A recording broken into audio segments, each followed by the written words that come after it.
وكفى الصلاة والسلام على من لا نبي بعده أما بعد فأعوذ بالله من الشيطان الرجيم بسم الله الرحمن الرحيم ألم تر إلى الذين بدلوا نعمة الله كفرا آپ نے نہیں دیکھا ان لوگوں کو جنہوں نے بدل دیا اللہ کی نعمت کو کفر سے وَأَحَلُّوا قَوْمَهُمْ دَارَ الْبَوَارِ اور انہوں نے اتارا اپنی قوم کو ہلاکت کے گھر میں جہنم یصلونها وبئس القرار جو جہنم ہے جس میں یہ داخل ہوں گے اور وہ بہت برا ٹھکانہ ہے وَجَعَلُوا لِلَّهِ أَنْدَادًا اور انہوں نے بنائے اللہ کے ساتھ شریک لِيُضِلُّوا عَنْ سَبِيلِهِ تاکہ وہ گمراہ کریں اللہ کے راستے سے قُلْ تَمَتَّعُوا فَإِنَّ مَصِيرَكُمْ إِلَى النَّارِ فرمایا کہہ دیجئے کہ تم فائدہ اٹھا لو کہ تمہارا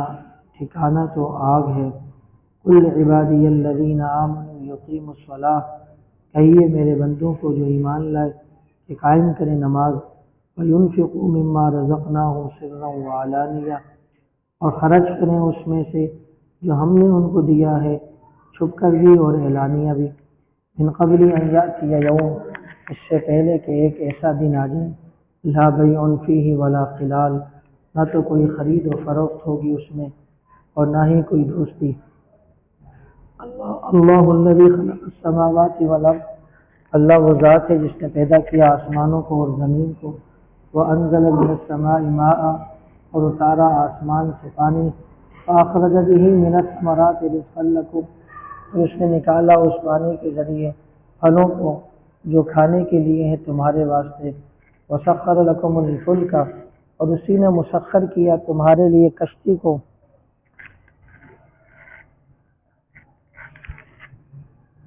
لتجری فی البحر بامری تاکہ وہ چلے دریا میں اس کے حکم سے وسخر لکم الانہار اور اس نے مسخر کی تمہارے لیے نہریں وسخر لکم الشمس والقمر اور اسی نے مسخر کیا تمہارے لیے سورج کو اور چاند کو دائبین ایک دستور کے مطابق وسخر لکم اللیل والنہار اور اسی نے مسخر کیا تمہارے لیے رات اور دن کو آتاکم من کل ما سألتموہ اور اس نے دیا تم کو جو بھی تم نے اس سے مانگا وَإِن تَعُدُّوا نِعْمَةَ اللَّهِ لَا تُحْصُوهَا اور اگر تم شمار کرو اللہ کی نعمتوں کو تو تم انہیں شمار نہیں کر سکتے إِنَّ الْإِنسَانَ لَظَلُومٌ كَفَّارٌ بے شک انسان تو بڑا نادان اور ناشکرہ ہے صدق اللہ العظیم وصدق رسولہ النبی الکریم نحن علی ذلک من الشاہدین والشاکرین والحمد للہ رب العالمین درود پاک پڑھ لیں اللہم صلی علی محمد وعلی آل محمد کما صلیت علی ابراہیم وعلی آل ابراہیم انک حمید مجید اللہم بارک علی محمد وعلی آل محمد کما بارکت علی ابراہیم وعلی آل ابراہیم انک حمید مجید اللہم صلی علی محمد فی اول کلامنا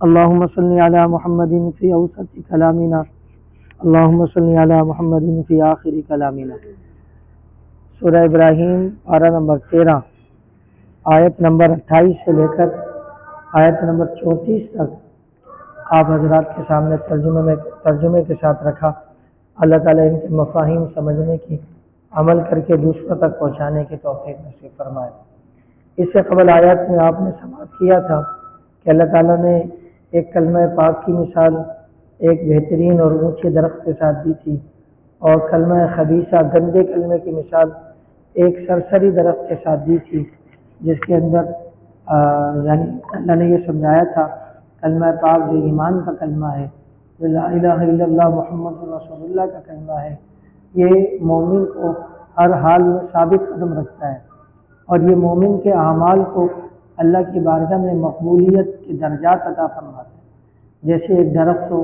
جس کی جڑ مضبوط ہو تو وہ اپنی مضبوط جڑ کی وجہ سے بلکہ اس کی جڑ نیچے تک ہو تو وہ درخت خود پانی کھینچتا ہے اور اوپر اپنے درخت کے ایک ایک پتے تک وہ پانی منتقل کرتا ہے جس سے اس میں حیات رہتی ہے اور پھر وہ درخت نیچے چڑھ بھی نیچے اور پھر وہ اس کا تنا اوپر ہے اللہ کہہ رہا آسمان تک گویا کہ اونچا تنا اور فرمایا کہ اونچائی پہ رہنے کی وجہ سے گرد و غبار اور آلودگی اس کے پھلوں کو متاثر نہیں کرتی۔ فرمایا ایمان والے کے کلمہ پاک کی وجہ سے حالات اس کے ایمان کو متاثر نہیں کرتے، اور اللہ تعالیٰ پھر اس کلمہ پاک کے ذریعے اس کو قیامت کے دن بھی، دنیا میں بھی اور آخرت میں بھی ثابت قدم رکھتے ہیں۔ اور فرمایا اس کے علاوہ کلمہ خبیثہ کی مثال، یعنی کفر والے کلمے کی مثال، نافرمانی والے کلمے کی مثال، وہ ایسے ہیں جیسے کوئی ایک سرسری درخت ہو جس کی جڑیں بھی نیچے زیادہ گہری نہ ہو، جس کے پتے بھی اونچے، تنے بھی اونچے نہ ہو، کوئی بھی پکڑ کے اس کو ہاتھ سے اکھیڑ دیتا ہے، یا ہاتھ سے نہ اکھیڑے، تیز ہوا بھی چلتی ہے تو وہ جڑ سمیت کیا ہوتا ہے، گر جاتا ہے، پھل وہ نہیں لاتا، کانٹے اس میں سے بد مزہ وہ ہوتا ہے۔ سمجھ آ رہی بات نہیں آ رہی ہے؟ فرمایا کہ جو کلمہ کفر ہے اس کی مثال ایسی ہی ہے، وہ دنیا کے اندر دنیا کے حوادث کا شکار ہو جاتا ہے، دنیا کے مسائل و مسائل کا شکار ہو جاتا ہے، اللہ سے غافل ہو جاتا ہے، اور اس کا کوئی بھی عمل اللہ کی بارگاہ میں اس کو مقبولیت نہیں دلاتا۔ جیسے یہ درخت ہوا برداشت نہیں کرتا تو وہ بھی حادثات کو برداشت نہیں کرتا۔ اللہ تبارک و تعالی ہمیں کلمہ طیب پر استقامت نصیب فرمائے۔ کلمہ طیب جو ہے یہ انسان کو ہر میدان میں یعنی تسلی اور ثابت قدم رکھنے کا سبب بنتا ہے۔ میں نے پہلے بھی یہ بات کہی تھی اکثر کہ ہمارے جو اسلامی ممالک ہیں ان اسلامی ممالک کے اندر یا اس کے علاوہ جو اسلامی ممالک نہ بھی ہوں لیکن وہ تقدیر پر ایمان رکھنے والے ہوں، یعنی خدا کو مانتے ہوں کسی بھی انداز میں، تو وہاں پاگل خانے نہیں پائے جاتے، یا ہوتے ہیں تو بہت کم ہوتے ہیں، سمجھ رہے ہیں؟ لیکن جہاں پر تقدیر کو ایمان لانے والے نہیں ہوتے، خدا کو ماننے والے نہیں ہوتے، وہاں پاگل خانے، نفسیاتی ہسپتال، ڈپریشن کے معاملات بہت زیادہ ہوتے ہیں۔ وجہ اس کی کیا ہے کہ خدا کو ماننے کا جو کلمہ ہے، تقدیر کو ماننے والی جو بات ہے، یہ بڑے سے بڑے نقصان کو بھی کیا کرتی ہے، سہنے کا حوصلہ دیتی ہے۔ کسی کا نقصان ہو گیا، اولاد کا انتقال ہو گیا، وہ کہتا ہے جی تقدیر میں یہی لکھا تھا، مقدر میں یہی لکھا تھا، بڑے سے بڑا غم آسان ہو جاتا ہے۔ اور جو تقدیر کو نہیں مانتے وہ نفسیاتی ہو جاتے ہیں، پاگل ہو جاتے ہیں نقصان کی وجہ سے۔ دنیا میں بھی کلمہ کفر یعنی کافروں کو نقصان کی طرف لے جاتا ہے، اور قبر اور حشر میں تو نقصان ہے ہی ہے، اور جبکہ مومن کلمہ پاک کی برکت سے بہت نقصان۔ میں نے آپ کو واقعہ سنایا تھا غالباً پچھلی مرتبہ کہ ایک عورت کے کتنے بیٹے، 3 بیٹے، بلکہ ایک عورت بیت اللہ کا طواف کرتے ہوئے کہہ رہی ہے اللہ میں اس حال میں بھی راضی ہوں، اللہ میں اس حال میں بھی راضی ہوں۔ تو ایک بزرگ اس کی اس بات کو سن چکے، انہوں نے سوچا اس سے پوچھیں یہ کیا کہہ رہی ہے، میں اس حال میں بھی راضی ہوں، آخر اس کے ساتھ ایسا کیا ہوا؟ یہ تو ایک طریقے سے اللہ کو شکوہ کر رہی ہے، بس میں اس حال میں بھی راضی ہوں، تو نے یہ کیا میں حال؟ بزرگ اس کے پیچھے چلے، اس سے پوچھا، اس نے کہا میرے 3 بچے تھے، 2 تھوڑے سمجھدار اور ایک جو ہے نا دودھ پیتا، میں تندور پر بیٹھی، ایک اپنے دودھ پیتے بچے کو قریب بٹھا کر میں روٹیاں پکا رہی تھی تندور پر، مجھے اندر کمرے سے اپنے ایک بیٹے کے رونے کی چیخنے کی آواز آئی، میں دوڑی، تندور جل رہا تھا، روٹی لگی ہوئی تھی، بچہ برابر میں تھا، میں جو ہے نا دوڑی اس بچے کو دیکھنے کے لیے، میں نے دیکھا کہ میرا ایک بچہ اس کے ہاتھ میں چھری ہے اور دوسرا بچہ اس کی گردن کٹی ہوئی ہے اور اس سے خون بہ رہا۔ میں نے جلدی سے اس کو اٹھایا اور میں دوڑی طبیب کے پاس، میں طبیب کے پاس دوڑی، لیکن وہ اس کی رگ کٹنے کی وجہ سے وہ جانور نہ ہو سکا۔ میں واپس جلدی سے دوڑی روتی ہوئی دکھ میں عالم میں، جب میں تندور کے پاس آئی جو میرا بچہ تندور کے پاس پڑا تھا وہ چل کر تندور میں گرا اور وہ جل کر راکھ بن گیا۔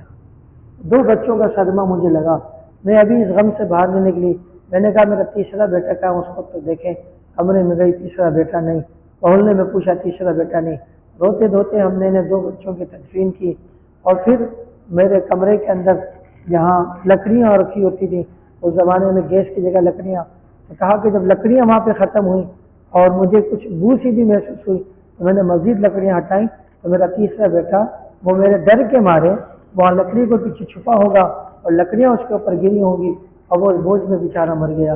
تو کہنے لگی کہ میرے 3 بچے اللہ نے لے لیے، تو میں اللہ سے یہ کہہ رہی ہوں کہ اللہ میں اس حال میں بھی رہا، اللہ میں اس حال میں بھی رہا۔ تو یہ کیا ہے؟ اللہ تعالیٰ فرما رہے ہیں پچھلے آیت میں کیا فرمایا تھا؟ یثبت اللہ الذین آمنوا بالقول ثابت فی الحیات الدنیا وفی الآخرہ، ایمان والوں کو اس کلمے کی برکت سے ہم دنیا میں بھی ثابت قدم رکھتے ہیں اور آخرت میں بھی ثابت قدم۔ ہاں جی، آج فلسطینیوں کی جو ویڈیوز آ رہی ہیں جو ہم سے دیکھی نہیں جا رہی کہ اب تو ہم نے دیکھنا ہی چھوڑ دی، کیسے ہیں ان کے اوپر حالات آ رہے ہیں، لیکن وہ پھر بھی شکوہ کس سے کر رہے ہیں؟ اللہ سے کر رہے ہیں۔ اللہ اگر آپ نے اس حال میں رکھا تو ہم راضی ہیں۔ مسلمانوں سے وہ اسباب کے درجے میں مدد تو مانگ رہے لیکن ان کا ایمان نہیں ڈگمگا رہا، ان کے ارادے نہیں ڈگمگا رہے۔ چھوٹے چھوٹے سے بچے بعض ویڈیوز دیکھیں جس کو دیکھ کے آدمی رو پڑتا ہے، اتنا سا بچہ، چھوٹا سا بچہ، یہ بھی بڑے بچے ہیں، اور وہ جو ہے نا ایک طریقے سے ہانڈی کے لے کے گھوم رہا ہے کہ کوئی آئے اور ہمیں کھانا کھانے کے لیے کچھ اس کے اندر ہمیں دے دیں، ہم اچھا کھا رہے ہیں، اچھا پی رہے ہیں، اور وہ بیچارہ اس حال میں بھی بیچارہ مطمئن ہے، اس کا باپ مر گیا، ماں اس کی مر گئی، رشتے دار قریب کے مر گئے، کیمپوں میں بیچاروں کی زندگی میں بسر ہو گئی، پھر بھی وہ ثابت قدم ہے۔ کس چیز نے ثابت قدم رکھا؟ ایمان میں ثابت۔ اللہ تعالیٰ ہمارا ایمان بھی مضبوط بتا دے کہ ہم شادی کا مجلس ہو یا میت کا موقع ہو، خوشی کا موقع ہو یا غمی کا موقع ہو، ہمارا ایمان ایسا ہو کہ ہم اللہ اور اس کے رسول کی بغاوت نہ کریں۔ اللہ ہمارا ایمان ایسا بنائے۔ وہ لوگ تو جان دے کے بھی ایمان پہ کھڑے ہیں، اور ہم تو جناب تھوڑے سے معاملے میں آ کر بھی نمازوں سے غفلت کر لیتے ہیں جی، ہم تھوڑے سے معاملات میں آ جائیں جناب ہم جو ہے نا بے حیائی اور نافرمانی کے پروگراموں میں لگے، ہمارا کلمہ کمزور ہے، ہمارا ایمان کیا ہے؟ کمزور ہے۔ اللہ ہمیں تمام ایمان نصیب فرمائے۔ اللہ تعالیٰ سے فرما رہے ہیں موجودہ آیت میں کہ آپ نبی ان لوگوں کو نہیں دیکھ رہے صلی اللہ علیہ وسلم کہ ہم نے ان کے اوپر نعمتیں کی، بے شمار نعمتیں کی ہے جی، زندگی ایک نعمت ہے، سانس ایک نعمت ہے، آنکھیں ایک نعمت ہے، اور وجود ایک نعمت ہے، پھر کھانے پینے کے اسباب ایک نعمت ہے، امن کا زمانہ ایک نعمت ہے یا خاص نعمت ہے، جیسے ایمان کا ملنا ایک نعمت، نبی کا آنا ایک نعمت، کتاب کا آنا ایک نعمت۔ اللہ کہتے ہیں نبی آپ ان کو نہیں دیکھا، ہم نے ان کو اتنی نعمتیں دی اور انہوں نے نعمتوں کو کفر کی وجہ سے بدل دیا۔ ہونا یہ چاہیے تھا ان نعمتوں کا بدلہ اللہ تعالیٰ کے شکر کی صورت میں دیتے، اللہ کے سامنے سجدے کی صورت میں دیتے، انہوں نے ان نعمتوں کو کفر کے ساتھ کیا کر دیا؟ بدل دیا، ناشکری اختیار کی۔ نعمت ہماری، کھانا ہمارا، پینا ہمارا، زندگی ہماری، صحت ہماری، پریشانی ہماری، اور جھکتا ہے ہمارے بندوں کے سامنے، غیروں کے سامنے جھکتا ہے، تھوڑے تھوڑے سے معاملات میں ہمیں بھلا دیتا ہے۔ اللہ تعالیٰ فرمایا نبی آپ نے ان کو نہیں دیکھا کیسے ناشکرے ہیں کہ ایمان کے بعد، نعمت کے بعد ناقدری کر رہے ہیں، اور فرمایا کہ یہ ناقدری کرنا وَأَحَلُّوا قَوْمَهُمْ دَارَ الْبَوَارِ، یعنی ایمان آنے کے بعد اس کی ناقدری کرنا، نہ ماننا، محبوب پیغمبر کے آنے کے بعد محبوب پیغمبر کی ناقدری کرنا، نہ ماننا، قرآن کے آنے کے بعد اس کو نہ ماننا، فرمایا یہ اتنا بڑا نقصان ہے کہ خود بھی اس میں پڑے وَأَحَلُّوا قَوْمَهُمْ دَارَ الْبَوَارِ، اور اپنی قوم کو بھی اس میں لگا کر ہلاکت والا گھر، تباہی والا گھر، بوار، دار البوار اللہ نے کہا، یعنی نافرمانوں کو ملے گا دار البوار، بوار یعنی تباہ و برباد کرنے والا گھر، ہلاکت والا گھر۔ فرمایا پھر خود فرمایا جہنم، وہ جہنم ہے یصلونہا، جس میں یہ داخل ہوں گے، خود بھی داخل ہوں گے اور اپنی قوم کو بھی اس میں کیا کریں گے؟ داخل کریں گے۔ وہ بھی القرار، اللہ تعالیٰ بہت برا ٹھکانہ ہے کہ اللہ کی نعمتوں کی ناشکری کرنا۔ پچھلی آیت میں گزرا تھا نا، اللہ نے فرمایا لئن شکرتم لأزیدنکم، نعمتوں کا شکر کرو گے میں اضافہ کروں گا، لیکن ولئن کفرتم ان عذابی لشدید، ناشکری کرو گے تو میرا عذاب بڑا سخت ہوگا۔ آج ہم من حیث القوم کے ہم اللہ کی نعمتوں کی قدر نہیں کرتے، اللہ کی موجودہ نعمتوں کی قدر ہی نہیں، اور جو نعمتیں نہیں ہیں اب اس کے لیے پریشان رہتے ہیں۔ اللہ تو کہہ رہا ہے کہ تم شکر کرو گے میں اضافہ کروں گا۔ موجودہ نعمتوں پر اگر شکر ہوتا، اللہ ضرورت والی ہے آئندہ کی نعمتیں بھی عطا فرمائے، لیکن موجودہ نعمتوں پر شکر نہیں ہے تو اللہ پاک جو نعمتیں ہیں وہ بھی رفتہ رفتہ کیا ہوتی جا رہی ہیں؟ ختم ہوتی ہے۔ تو فرمایا کہ ان کی نعمتوں کی ناشکری ان کو کہاں لے جائے گی؟ جہنم میں لے جائے گی۔ نبی کریم صلی اللہ علیہ وسلم نے ارشاد فرمایا میں نے معراج کی رات جہنم میں دیکھا تو عورتیں بنسبت مردوں کے زیادہ ہیں، عورتیں بنسبت مردوں کے زیادہ ہیں۔ اب ویسے بھی عورتیں مردوں کی بنسبت زیادہ ہوتی ہیں، فیصد کے اعتبار سے دیکھیں عموماً عورتیں کیا ہیں دنیا میں زیادہ آتی ہیں بچیاں، اور بچے کم آتے ہیں۔ اسی لیے تو اللہ کے پاک پیغمبر اللہ تعالیٰ نے قرآن میں 2، 3 اور 4 شادیوں کا حکم دیا، چونکہ عورتیں زیادہ ہوتی ہیں۔ تو آپ صلی اللہ تعالی علیہ وسلم نے فرمایا کہ میں نے دیکھا عورتیں جہنم میں زیادہ ہیں۔ صحابہ نے پوچھا، بعض صحابیات نے پوچھا کس وجہ سے یا رسول اللہ وہ جہنم میں زیادہ کیوں ہیں؟ تو محبوب پیغمبر نے 2-3 ان کے معاملات بتائے، جن میں سے ایک معاملہ یہ بتایا جو میرے آج کے درس سے مناسبت رکھتا ہے کہ یہ ناشکری بہت کرتی ہے۔ تو یہ صرف عورتوں کی بات نہیں ہے، جو مرد بھی ناشکری کرے گا وہ بھی جہنم میں جائے گا۔ یہ تو مردوں کی بنسبت عورتیں زیادہ ناشکری ہیں اس لیے جہنم میں جاتا ہے، مرد کم ناشکرا ہوگا تو کم جہنم میں جائے گا، یہ جائے گا ضرور۔ اس لیے شکر کرنا چاہیے، اور شکر 2 ہے میرے دوستوں۔ ایک شکر تو یہ اللہ کی نعمتوں کا کہ یا اللہ تیرا شکر ہے، یا اللہ تیرا شکر ہے، اور دوسرا شکر کیا ہے؟ اللہ نے جو نعمت دی ہے اس کو اس طرح استعمال کرے جیسے اللہ چاہتے ہیں اور رسول پاک صلی اللہ علیہ وسلم کا حکم ہے۔ سمجھے کہ آنکھ اللہ نے دی ہے، ایک تو یہ کہ اللہ تیرا شکر ہے تو نے مجھے آنکھ دی، دوسرا اس کا شکر کیا ہے؟ اس سے وہ چیز دیکھے جس کو دیکھنے کی اللہ نے اجازت دی، یا جس کو نبی کریم صلی اللہ علیہ وسلم نے جائز بتلایا۔ اس آنکھ سے وہ دیکھنا جو اللہ کی نافرمانی ہو، یا محبوب پیغمبر نے جس سے روکا ہو، تو میرے دوستوں پھر یہ اللہ کی اس نعمت آنکھ کی ناقدری ہے۔ سمجھاری بدلے، اس لیے مفسرین نے فرمایا نعمت کی دو صورتیں قدر کی، ایک تو زبانی بھی، اور دوسرا اس نعمت کو ویسے خرچ کرنا جیسے شریعت کا تقاضا ہے۔ زبان سے تو کہا یا اللہ تیرا شکر ہے، اور اس پر وہ خرچ نہیں ہو رہا تو شریعت کا تقاضا ہے، تو پھر یہ زبانی شکر ادھورا شکر ہے، اس سے بھی بات نہیں بنے گی۔ اس لیے اللہ تعالیٰ ہمیں دونوں شکر نصیب فرمایا۔ پھر فرمایا کہ ان کے جہنم میں جانے کی وجہ کیا ہے؟ کفر کیا کیا انہوں نے؟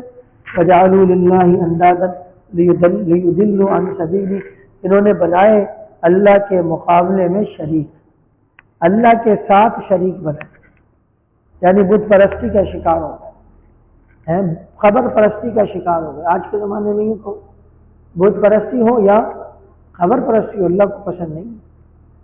یہ جو اللہ نے پیشانی بنائی ہے نا، پیشانی، میں اکثر کہتا ہوں کہ پاکستان ہو یا بیرون ہو، کہیں بھی ہو، زیادہ تر آپ ملکوں میں چلے جائیں، یہ جو پڑھا لکھا طبقہ اپنے آپ کو کہلاتا ہے، یا حکمران طبقہ جو اپنے آپ کو کہلاتا ہے، یا سیاست کا طبقہ جو ہے، یہ سب سے زیادہ جو مخالفت کرتے ہیں نا وہ مولویوں کی کرتے ہیں۔ سب سے زیادہ مخالفت مولویوں کی، علماء کی، سمجھے؟ وہ علماء کو کسی صورت میں اپنے برابر میں نہیں دیکھ سکتے۔ کیوں؟ الزام تلاشیاں وغیرہ لگاتے ہیں، کبھی کیا الزام، کبھی کیا الزام، کبھی کیوں؟ اس لیے کہ ان کو پتہ ہے کہ جو مولوی ہے نا، یہ مولوی یہ بتاتے ہیں کہ جو ہمارے جسم کا حصہ ہے اس میں سب سے اعلیٰ حصہ وہ انسان کا سر ہے۔ سب سے اعلیٰ حصہ کیا ہے بولو؟ سر۔ اور اس سر میں اللہ نے کیا رکھا ہے؟ دماغ رکھا ہے۔ میں ڈاکٹروں کے پاس تھا ایک دفعہ، ان سے ایسے ہی میں نے کہا یہ ہم نے پڑھا تھا حدیثوں کی روشنی میں، تو میں نے ان سے پوچھا کہ دماغ کام کرنا چھوڑ دے آدمی زیادہ جی سکتا ہے یا دل کے کام کرنے چھوڑنے پر آدمی زیادہ جی سکتا ہے؟ اس نے کہا دل کام کرنا چھوڑ دے انسان پھر بھی جی سکتا ہے، لیکن یہ دماغ کام کرنا چھوڑ دے تو انسان نہیں جی سکتا۔ سمجھے؟ آج کل جو ہارٹ سرجری ہوتی ہے، میجر جو آپریشن ہوتا ہے، اس میں دل کو باقاعدہ یہاں سے کیا کرتے ہیں؟ نکال دیتے ہیں اور اس کو ایک تشتری وغیرہ میں رکھ دیتے ہیں۔ اگرچہ اس کا ایک تعلق ہوتا ہے لیکن دل باہر ہوتا ہے، انسان یہاں ہے اور دل وہاں پڑا ہوا ہے، اور پھر وہ اپنے دل پر سارے معاملات کرنے کے بعد پھر اندر رکھ کے دوبارہ سے سی دیتے ہیں، لیکن کسی کا یہ بھیجا پورا نکل جائے وہ نہیں بچ سکتا۔ سمجھے نہیں سمجھے؟ ہمارے ایک رشتہ دار ہیں اور ہماری برادری کے چیئرمین بھی ہیں، اللہ پاک انہیں کامل صحت عطا فرما دیں۔ وہ کسی برادر بھائی کی مدد کے لیے آ رہے تھے اور ایکسیڈنٹ ہوا، گر گئے، سر پہ چوٹ ہے، سر کا یہ حصہ جو ہے نا ان کا، بلکہ یہ حصہ غالباً یہ حصہ اس پہ چوٹ لگی زبردست قسم کی، یہاں وہ چوٹ دماغ کو متاثر کیا۔ ان حضرات نے یہ کیا کہ اسپتال والوں نے ان کا علاج کیا، بڑا آپریشن کیا، اب یہ دماغ کا جو ہے نا یہاں سے متاثر ہو چکا تھا، اس کو انہوں نے نکالا اور پیٹ میں بطور امانت کے رکھ دیا، اور یہاں پر جو یعنی دماغ کا کچھ حصہ تھا، باقی یہاں پہ اس کو جو نا ٹریٹمنٹ کر دی۔ میں ان سے ملنے کے لیے گیا، یہاں پورا اتنا بڑا گھیرا کیا تھا، کھڈا ہوا تھا، سمجھے؟ بہرحال بتانے کا مقصد یہ ہے کہ وہ اب تک ابھی یہاں سے دماغ نکال کے دوبارہ لگا دیا ہے، لیکن اب ان کو پہچان نہیں ہے، کچھ نہیں پہچان پا رہے وہ، پہچان ختم ہو چکی ہے ان کی. یہ تو اس صورت میں جب دماغ ان کا ابھی مردہ نہیں ہوا، دماغ پہ صرف کیا لگی ہے؟ چوٹ لگی ہے، اور جس کا دماغ ختم ہو جائے تو پھر تو نہیں جی سکتے. تو مولوی کیا کہتے ہیں کہ یہ جو سب سے اعلیٰ حصہ ہے نا تمہارا سر کا، یہ اس سر میں اللہ نے پیشانی رکھی ہے، مولوی کہتے ہیں کہ پیشانی یہ صرف اور صرف رب کے سامنے جھکنی چاہیے بس.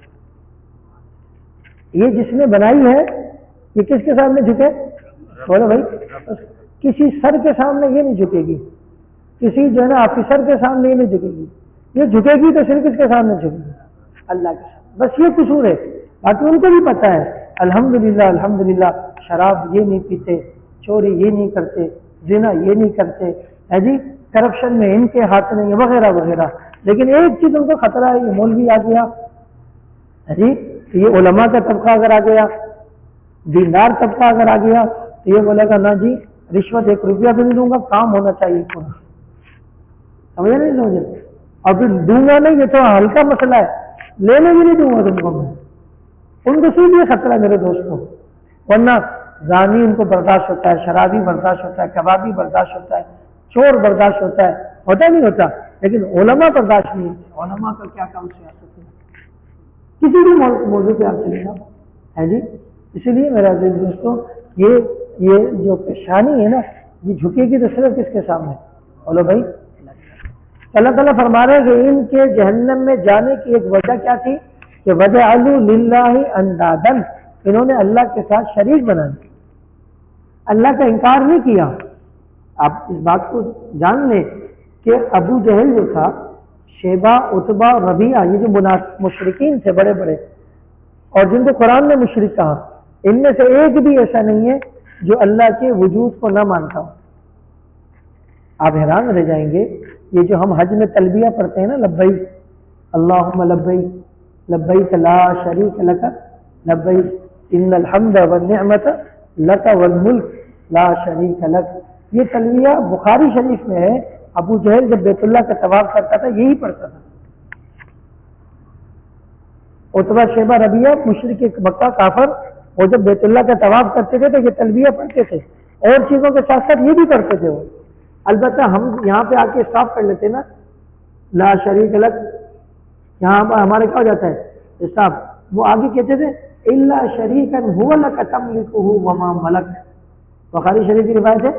آگے وہ اس کو بڑھا دیتے تھے الا شریکا هو لک تملکه وما ملک، اور مولا جو تیرے اہل تھے تو نے ان کو اپنا ساتھ کیا بنا دیا، اختیار دے دیا، ان کو تو نے مالک بنایا ہے. تو یہ بت شت جو ہے نا ان کو تو نے اختیار دیا ہے. یہ تیرے اپنے زمانے کے بڑے کیا ہیں؟ بزرگ ہیں، ہے نہیں؟ ہم تو ان کو پوچھ رہے ہیں. نہیں سمجھے؟ جیسے آج ہمارے معاشرے میں بھی ہوتا ہے کہ اللہ تعالیٰ نے، اللہ معاف فرمائے، اس کو کیا دے رکھے ہیں؟ اختیارات دے رکھے ہیں. سمجھا نہیں بتائیے؟ تو پھر اللہ کیا کر رہا ہے جو سارے اختیارات ان کو مل گئے؟ ہاں جی، یہی تو مشرکوں کا عقیدہ تھا. وہ کہتے تھے ابھی پھر آپ یاد کر لیں، خانہ کعبہ کے اندر 360 بت تھے، ایک بھی بت ایسا نہیں ہے جو صرف بت ہو. سب کی حقیقت اپنے زمانے کے کوئی نہ کوئی بزرگ تھے. خانہ کعبہ میں حضرت ابراہیم علیہ السلام کے نام کا بت تھا، حضرت اسماعیل کے نام کا بت تھا، اور پیغمبروں کے نام کے کیا تھے؟ وہ بت نہیں تھے. در حقیقت پیچھے ان کا نظریہ بھی یہ تھا کہ اپنے وقت کے کون لوگ ہیں؟ برگزیدہ لوگ ہیں، اللہ والے لوگ ہیں، اللہ ان سے راضی ہو چکا ہے، ہم تو گناہ گار ہیں، تو یہ ہمیں اللہ کے قریب کریں گے. ما نعبدہم الا لیقربونا الی اللہ زلفی. اللہ قرآن میں کہہ رہا ہے، یہ کہتے ہیں ہم ان کی عبادت نہیں کرتے، ہم ان کی عبادت نہیں کرتے. ما نعبدہم، ہم ان کی عبادت نہیں کرتے الا لیقربونا الی اللہ زلفی، مگر یہ ہمیں اللہ کے قریب لے جانے کا ذریعہ ہے، اس لیے ظاہری طور پر ہم ان کے سامنے جاتے ہیں. وَلَئِن سَأَلْتَهُم مَّنْ خَلَقَ السَّمَاوَاتِ وَالْأَرْضَ وَسَخَّرَ الشَّمْسَ وَالْقَمَرَ لَيَقُولُنَّ اللَّهُ. ان مشرکین مکہ سے بت کے پجاریوں سے پوچھو کیا آسمان کس نے بنایا، زمین کس نے بنائی، آسمان سے بارش کون اگاتا ہے، بارش سے پھر فصل کون اگاتا ہے؟ لَيَقُولُنَّ اللَّهُ، یہ بھی کہیں گے کہ ضرور اللہ ہی کرتا ہے. تو اللہ کہہ رہے ہیں وَجَعَلُوا لِلَّهِ أَنْدَادًا، ہمیں ماننے کے ساتھ ساتھ ہمارے اختیارات میں دوسروں کو کیا کر لیا؟ بولو بھائی، شریک کر لیا. اس لیے یہ کفر میں چلے گئے، اس لیے یہ شرک میں چلے گئے، اس لیے یہ ہلاکت کی طرف چلے گئے. اور ان کا ٹھکانہ کیا بنے گا؟ جہنم بنے. کسی کو بھی ایسے ماننا کہ اس کو خدائی درجہ دے دے آدمی. اولاد کون دیتا ہے؟ بولو بھائی اللہ دیتا ہے. ہم کہتے ہیں جی ہمارے امام صاحب بھی اولاد دیتے ہیں. پہنچے ہوئے سرکار ہیں انا للہ. اگر یہ پہنچے ہوئے ہوتے، یہ بھاوے شاوے اولادیں دینے والے ہوتے تو ان کی اپنی موتیں کبھی نہیں آتی، ان کی اپنی اولادوں کی موتیں کبھی نہیں آتی. بہت سارے اللہ والے دنیا سے ایسے گئے جو اولاد سے محروم چلے گئے، خواہشوں کے باوجود. حضرت ابراہیم علیہ السلام میں بڑھاپے میں آ گئے، حضرت زکریا علیہ السلام میں بڑھاپے میں آ گئے، اور قرآن نے ذکر کیا ہے کہ 70-80 سال کی عمر تک کس کو پکار رہے ہیں؟ بولو بھائی اللہ اولاد دے دے، اللہ اولاد دے دے. کوئی کرا ربی حبلی من الصالحین، جی ربی حبلی من الصالحین، اللہ مجھے نیک اولاد دے دے. یرثنی ویرث من آل یعقوب، اللہ میرا اور آل یعقوب کا وارث ہمیں دے دے. پیغمبر اللہ سے پکارنا، اور پھر اللہ علیہ ابراہیم کو 80 سال کی عمر میں پہلی اولاد عطا فرما دے. اللہ نہ دے تو پیغمبر مانگ رہے، اور اللہ دے تو 80 سال میں بھی دے دے. تو یہ جو ہمارا نظریہ بن گیا ہے نا، یہ میرے دوستوں یہ نظریہ اچھا نہیں ہے. اللہ والے بہت بڑے، اللہ والے بہت بڑے، ہم ان کے پاؤں کے قدموں میں آنے والی خاک کے برابر بھی نہیں. اللہ والے تو اللہ والے ہیں نا، لیکن پھر بھی اللہ والے اللہ نہیں بن جاتے، ان کے ساتھ ایسے معاملات نہیں کر سکتے. سمجھنے بات نہیں آ رہی ہے؟ حضرت یونس علیہ السلام مچھلی کے پیٹ میں چلے گئے نہیں گئے؟ تو کس کو پکارا؟ اللہ کو پکارا. اگر سب کچھ کر سکتے ہیں، ہماری مشکلیں حل کر سکتے ہیں، تو اپنی کشتی کیوں نہیں بچا پائے؟ کون بچائے کشتی؟ سادہ معین الدین چشتی ہے، تیرا تو ہی پتر دیندا. یہ سب غلط ہے. میں بزرگوں کے مقام کی نفی نہیں کر رہا، اور اس کا بھی انکار نہیں ہے بزرگ ہاتھ اٹھائے اللہ ان کی لاج رکھ لیتا ہے، اب میری بات میں. لیکن پھر بھی بزرگوں سے مانگا نہیں جائے. اگر سامنے حضرت دعا کرتے ہیں ہمارے لیے، ہاں یہ صحیح ہے، سمجھا بات میں. لیکن وہ غائبانہ، وہ ایک جگہ موجود ہی نہیں ہے، اور وہ جناب امریکہ میں کہتے ہیں یہ پیر صاحب میری مدد کر دیجیے، اور نظریہ یہ رکھنا کہ میرا پیر صاحب ہر وقت میرے ساتھ ہے. یہ بالکل غلط بات ہے. ہر وقت ساتھ رہنے والی ذات صرف کس کی ہے؟ اللہ کی. بعض لوگ کہتے ہیں یہ فرشتے ہر وقت ساتھ ہو سکتے ہیں، اللہ نہیں ہو سکتا. تو بھائی فرشتے بھی ہر وقت ہر ایک کے ساتھ تھوڑی ہوتے ہیں. میرے ساتھ میرے فرشتے ہیں، آپ کے ساتھ آپ کے فرشتے ہیں، اس کے ساتھ اس کے فرشتے ہیں. یہ ہر جگہ تھوڑی ہے. ہر جگہ تو جیسے شان ہے، جیسے اللہ کی شان ہے وہ ہر جگہ ہے. اب اللہ ہماری طرح تو نہیں ہے، جیسے اس کی شان ہے. کیسے ہم نہیں جانتے کیسے. اللہ کہتا ہے ما یکون من نجوی ثلاثۃ الا هو رابعهم، تم 3 بندے کہیں سرگوشی کرو چوتھا اللہ ہوتا ہے. ولا خمسۃ الا هو سادسهم، تم 5 بندے کہیں سرگوشی کرو تو چھٹا اللہ ہوتا ہے. ولا ادنی من ذلک ولا اکثر الا هو معهم، تم اس سے کم یا زیادہ بھی ہو تمہارے ساتھ اللہ ہوگا. اینا ما کانوا، کہیں بھی تم چلے جاؤ اللہ کیا ہوگا؟ تمہارے ساتھ ہوگا. وَلَقَدْ کیا کہتے ہیں نَعْلَمُ مَا تُوَسْوِسُ بِهِ نَفْسُ، تمہارے دل کے وسوسوں کو بھی ہم جانتے ہیں. إِنَّ اللَّهَ عَلِيمٌ بِذَاتِ الصُّدُورِ، سینوں کے راز بھیدوں کو بھی ہم جانتے ہیں، جو ابھی تمہاری زبانوں پہ نہیں آئے ہم اس کو جانتے ہیں. نَحْنُ أَقْرَبُ إِلَيْهِ مِنْ حَبْلِ الْوَرِيدِ، تمہاری شیرت سے بھی زیادہ قریب ہوں میں. اللہ کہہ رہا ہے. نبی کے پاس صحابہ ہے، یا رسول اللہ ہمارا خدا ہمارے قریب ہے، ہمارا اللہ ہم سے قریب ہے، تو بتائیے تاکہ ہم آہستہ پکاریں. ہمارا اللہ ہم سے دور ہے تو بتائیے تاکہ ہم کیا کریں. تو بھائی دور والوں کو کیسے پکارتے ہیں؟ زور سے. تو اللہ کے پاک پیغمبر پر ابھی آپ خاموش سے جبریل قرآن لے کر آ گئے. وَإِذَا سَأَلَكَ عِبَادِي عَنِّي فَإِنِّي قَرِيبٌ، محبوب آپ سے میرے بندے میرے بارے میں سوال کر رہے ہیں. کتنی جگہ صحابہ نے سوال کیا تو اللہ نے کہا یسألونک عن ذی القرنین قل، آپ یہ کہیے. یسألونک عن قل، یہ روح کے بارے میں پوچھ رہے ہیں، آپ یہ بتائیے. یسألونک ماذا ينفقون قل، یہ آپ سے پوچھ رہے ہیں کیا خرچ کریں تو آپ یہ بتائیے. لیکن جب یہاں سوال آیا نا میرے بندے آپ سے میرے بارے میں سوال کر رہے ہیں، اب اللہ نے یہ نہیں کہا کہ آپ یہ کہہ دیجیے. اللہ نے ڈائریکٹ کہا کہ میرے بندے آپ سے میرے بارے میں پوچھ رہے ہیں، فإنی قریب، میں قریب ہوں، میں ان کے کیا ہوں؟ قریب ہوں. اجیب دعوت الداعی اذا دعان، جب بھی مجھے کوئی پکارے گا میں اس کو جواب دوں گا. اللہ اتنا قریب ہے ہم سے. جی یہ ایک نظریہ آ گیا ہمارے خناس ذہن میں کسی نے ڈال دیا ہم بہت گناہ گار ہیں اللہ ہماری نہیں سنتا. کتنا خطرناک جملہ ہے. اگر اللہ ہماری نہیں سنتا تو پھر ہماری کون سنے؟ کیا اللہ والا اللہ کے نافرمانوں کو اپنے پاس آنے دے گا؟ آپ کے محبوب کا دشمن آپ کا دشمن ہوگا یا نہیں ہوگا؟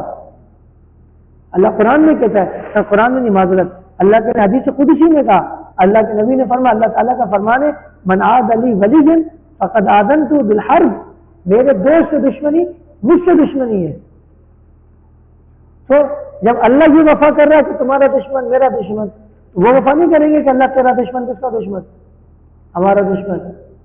یہ اتنا غلط نظریہ یہ بیٹھ گیا.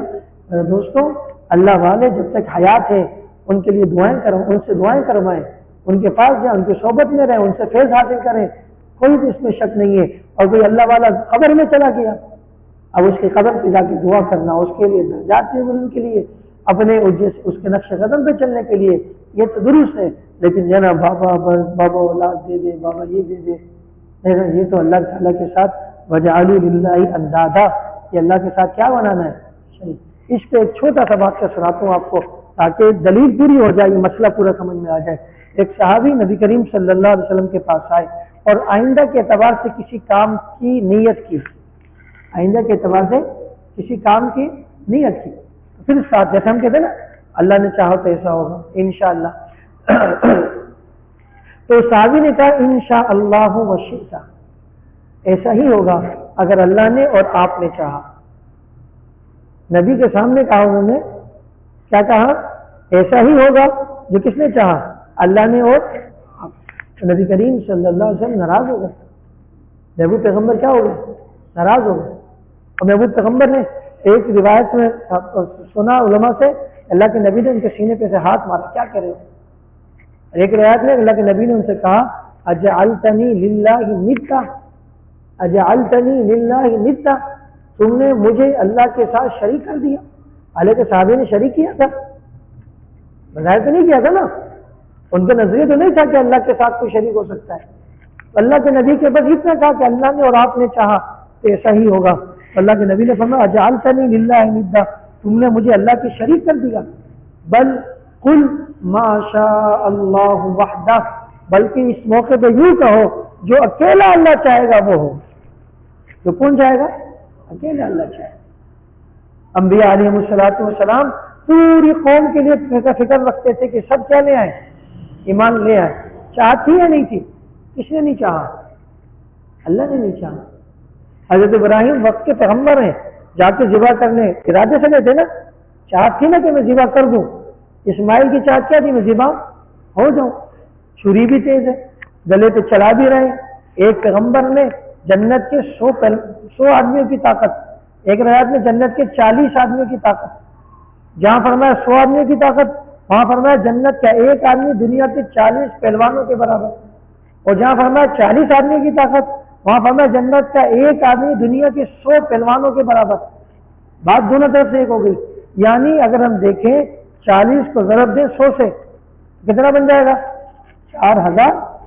4000 یعنی آدمی کی طاقت ہوتی ہے ایک پیغمبر میں, 4000 آدمی کی طاقت. اب 4000 آدمی اسماعیل کی گلے پر چھری چلائیں. ایک مثال ہے, حضرت ابراہیم چھری چلا رہے اور اخلاص سے چلا رہے, بے ایمانی کر رہے, ایماندار سے بتاؤ تو گردن کٹ گئی, خون نکل گیا, ذبح ہو گئے. کس نے نہیں چاہا؟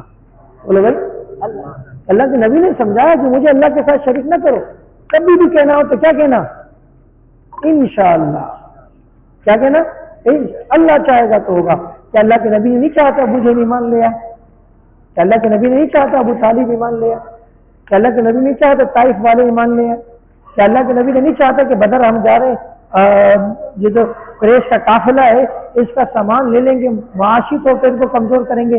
سامان ملا تھا, وہ تو دوسرے راستے سے چلے گئے اور دشمن سے لڑائی ہو گئی 313 کی 1000. اللہ کے نبی تو آئے تھے سامان کی چاہت میں, اور یہاں تو معاملہ ہو گیا کچھ اور. ہماری بات نہیں آ رہی.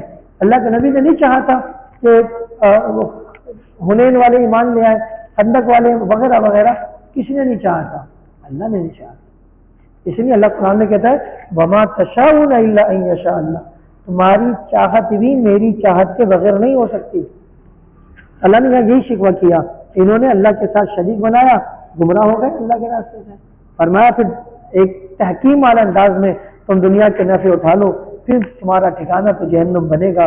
ہاں کہ نبی ان کے مقابلے میں کل عبادی، ان کے مقابلے میرے بندوں سے آپ کہیے الذین آمنوا، جو مومن ہیں، یقیم الصلاۃ، کہ وہ نماز پڑھیں، وہ اپنے سر کو کہاں جھکائیں؟ میرے سامنے، وہ کسی شیر کے سامنے اپنی اس پیشانی کو نہ جھکائیں۔ آج مزاروں پہ جب جانا ہوتا ہے، کسی کے بزرگ کے مزار پہ جانا جائز ہے، بلکہ اچھا کیا ہے، ایک عمل ہے، کیا پتہ اس پر پڑنے والی رحمتوں سے کچھ چھینٹیں ہمارے اوپر بھی پڑ جائیں۔ لیکن مسئلہ یہ ہے کہ وہاں کبیرہ گناہ ہو رہے ہیں، جانا تو مستحب ہے، اور کبیرہ سے بچنا کیا ہے، یہ تو فرض ہے آدمی کے اوپر۔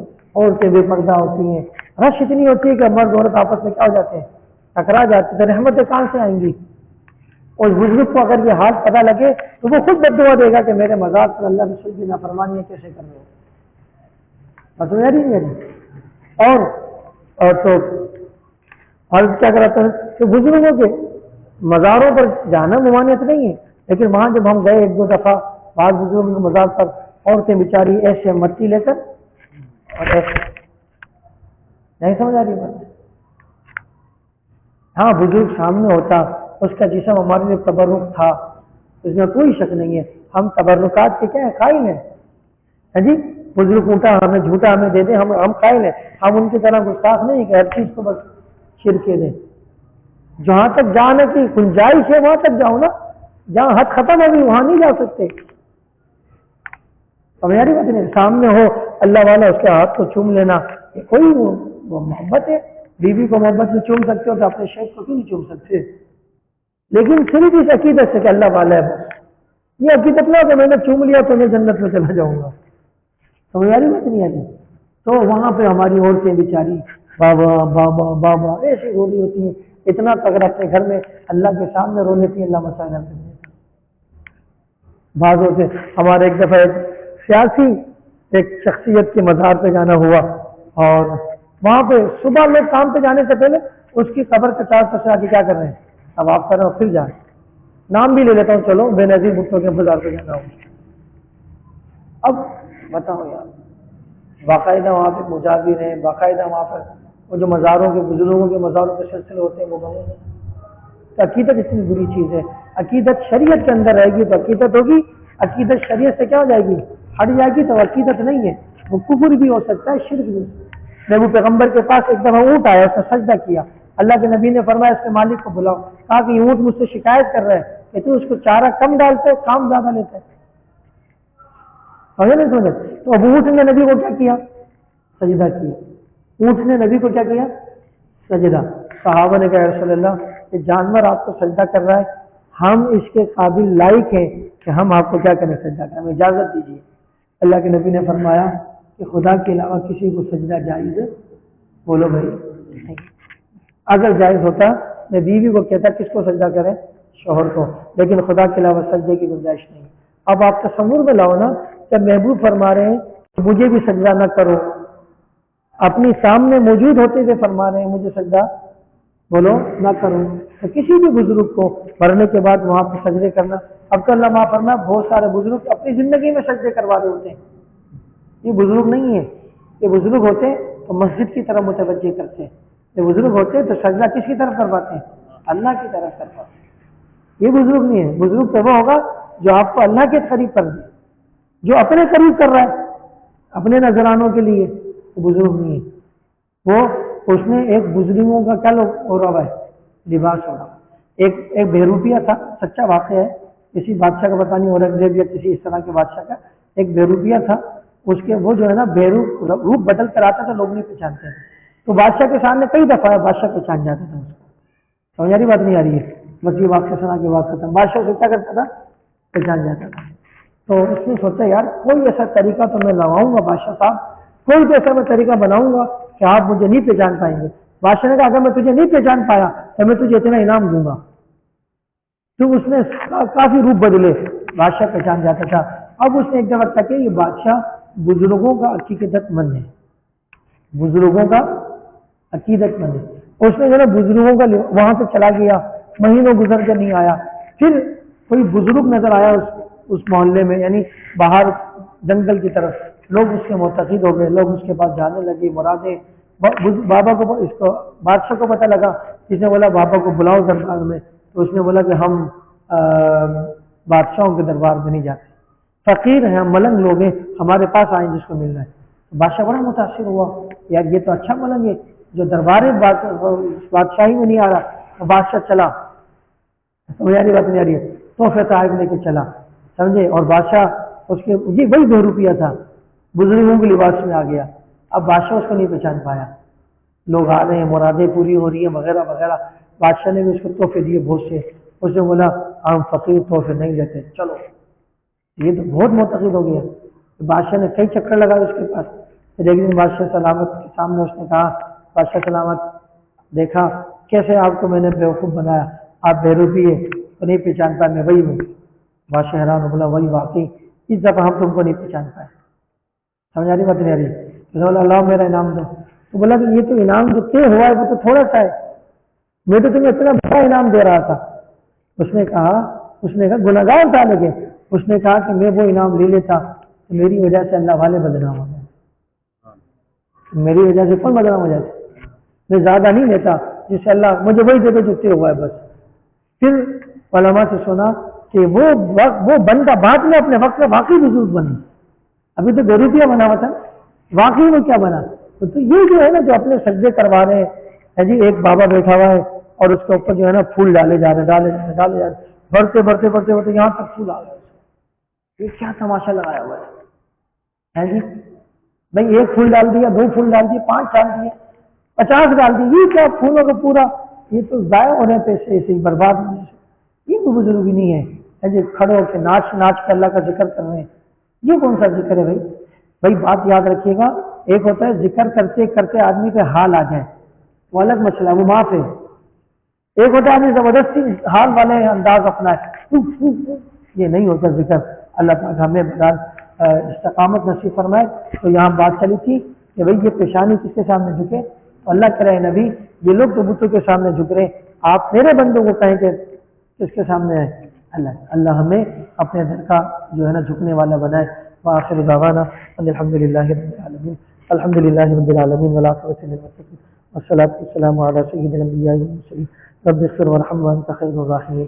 مولا کریم ہماری حاضری قبول فرما، مولا کریم ہمارے تمام صغائر کبائر معاف فرما، مولا کریم ہمیں اپنے نبی کی سچی محبت نصیب فرما، مولا کریم ہمیں اللہ والوں کے دامن سے وابستہ فرما، مولا کریم لیکن ہمیں کسی بھی ایسے معاملے سے محفوظ فرما جس سے تو تیرا حبیب ناراض ہوتا ہو، مولا کریم ہمیں حدود کو سمجھ کر ان حدود پر کاربند رہنے کی توفیق نصیب فرما، مولا کریم ہماری تمام پریشانیاں دور فرما، تمام بیماروں کو صحت و شفا نصیب فرما، تمام پریشان حال کی پریشانیاں دور فرما، تمام بے روزگاروں کو رزق حلال نصیب فرما۔ جزا اللہ عنا محمد صلی اللہ علیہ وسلم وما هو اہلہ، صلی اللہ علی النبی الکریم وعلی آلہ واصحابہ اجمعین، آمین ورحمۃ۔ جزاکم اللہ۔